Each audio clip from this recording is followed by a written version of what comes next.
Hey everyone, Mr. Sujano here. In this video, we're talking about Citra, GOG, Windows, and more. Let's get started.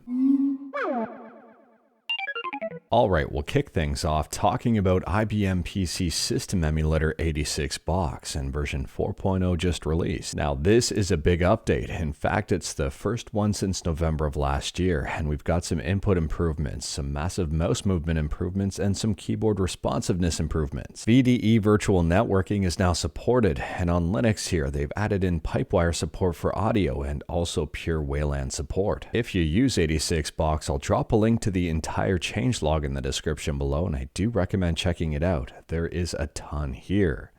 And if you don't use 86 Box, it's 100% free and open source. Moving on, and we're talking about 3DS emulation with Citra, and Citra got a nice update. So Citra Nightly 1979 has a nice update here that reduces unnecessary shader regenerations in games like A Link Between Worlds and Super Mario 3D Land. And that may help load things just a little bit faster. And if that's not good enough for you, there may be a 5 to 15% performance improvement depending on the game. And if that's not enough for you and you don't mind getting a little bit more experimental, the Canary build of Citra also got a couple of updates here. The first one is $25.99. And it fixes the missing background in Kirby Blowout Blast when using the hardware renderer. And finally, Citra Canary 2602, which is the latest version at the time of filming, fixes some stuff in Shin Megami Tensei and also Pokemon Mystery Dungeon. To try out either the experimental nightly build or the slightly more experimental Canary build, head to citra-emu.org and click on Download. Once you are here, click on Manual Download. And then scroll down to where you see Nightly Build and Canary Build and pick it up for your platform of choice. Next up, this is a quick one, and it was spotted over on GhostbustersNews.com. I'll drop a link in the description below. There's a rare Ghostbusters 2 NES prototype game that sold for over $1,000 at auction. And the kicker here is the game on the cartridge is apparently the exact same as the retail release. The only difference here is the labeling on the cartridge. On top of that, apparently a water-graded sealed copy of Pokemon Red for the Game Boy sold for $9,600, and a CGA-graded sealed copy of TMNT Tournament Fighters for the NES, this is SNES, sold for $6,600. Absolutely insane. Although these are sealed copies, at the same time the prices are absurd. And no wonder why people are pirating games when retro game prices are insane.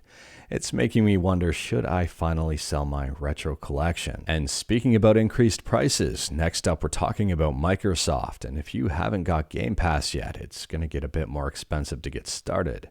Apparently Microsoft is ending the $1 for the first month promotion. Honestly, this is not surprising considering Starfield is just about to launch.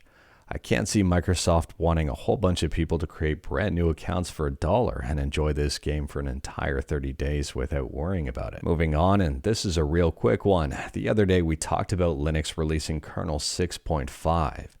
And if you don't like stuff that's closed source and you only want open source stuff and non-proprietary stuff, the GNU Linux Libre 6.5 kernel has just released. I'll drop a link to it in the description below in the event that you wanted to check it out. Next up, if you use Windows and you're in Europe, Windows 11 will finally respect your default browser. Here's hoping the change rolls out worldwide, but if you're not in Europe and you go into Windows settings and you click on a link, chances are it'll open up Microsoft Edge. But moving on, and we're talking about a ROM hack for Lemmings on the NES, and if you play this game, this may be a ROM hack worth checking out. This patch has a handful of quality of life improvements and tweaks. And they say here, aside from audio mixing and other tweaks, this version also marks the release of a PAL targeted patch. If you are curious about this one, I'll drop a link and leave it in the description below. Next up, we're quickly talking about GullyKit, and I was debating on whether or not to talk about this one, but they've unveiled a brand new docking station.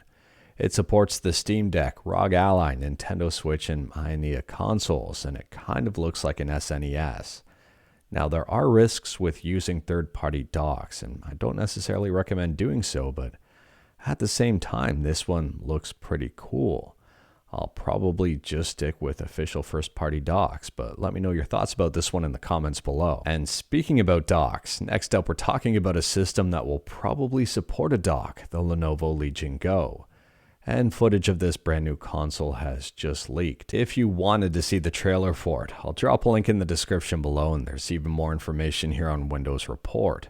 Apparently it will be priced at €799. It will have an 8.8-inch screen, and the resolution on this will be 2560 by 1600. Taking a quick look at the specs here, and this is where things get interesting. I would argue the Legion Go is directly competing against the ROG Ally, maybe not so much the Steam Deck. The Steam Deck is running Linux instead of Windows, and the price point is much lower. It's kind of its own beast. Whereas the Legion Go and the ROG Ally share very similar specs. But the Legion Go has faster RAM, more storage, a bigger battery, and arguably better performance. However, with the bigger battery here, and the screen size being what it is and the resolution being what it is, I'm wondering if that battery being bigger is completely negligible. As a kicker here, the Legion Go also has detachable controllers, so let me know your thoughts about this one in the comments below. Do you think it's going to be better than the ROG Ally? Next up, we're talking about the Analogue Pocket, and they've just unveiled a brand new limited edition, glow in the dark, retailing for $250. The regular versions of the Analogue Pocket retail for a little bit cheaper here at $219, so $30 cheaper. The glow-in-the-dark edition is going up for pre-order on September 1st, and there will be limited quantities, so if you want one, you're going to have to be quick. Moving on, and we're talking about emulation front-end, Launchbox, and we talked about this one the other day, and the sale is now live. You can get 50% off a lifetime Android license and a lifetime PC license right now. Launchbox is celebrating their 10th birthday, so price-wise on Android, the lifetime license is $25, and on PC, it's $45. And speaking about sales, if you like DRM-free games, you may want to check out GOG.com. They're having their autumn sale from now until September 11th. And there's some pretty darn good deals here, including Baldur's Gate 2 on for 75% off. Next up, we're talking about Sea of Stars, and this game has not released yet, but reviews are coming in, and this game is being reviewed extremely well. This is an indie turn-based RPG, and I think it looks absolutely fantastic. It's coming out for pretty much every single system out there, and I'll drop a link to it in the description below. On Steam, there is a demo if you wanted to try it out, and it's currently 10% off, and I do stand corrected, it released today. And last up here, we're quickly talking about Sega, and it appears that Sega has completed its purchase of Rovio. And it looks like they're already gearing up for a Sonic and Angry Birds crossover. We talked about this one before when news broke that they are purchasing Rovio for over $750 million, and I don't know why. If you do, let me know in the comments below. To me, this is a very weird purchase. But anyways, that is all I've got for you in this one. Straight to the point, all stuff and no fluff. We talked about a bunch today. Let me know your thoughts about absolutely any of it in the comments below. If you like this video, leave a like. If you didn't like this video, leave a like. Hit that subscribe button, check out my other videos. Don't tempt fate, save your state.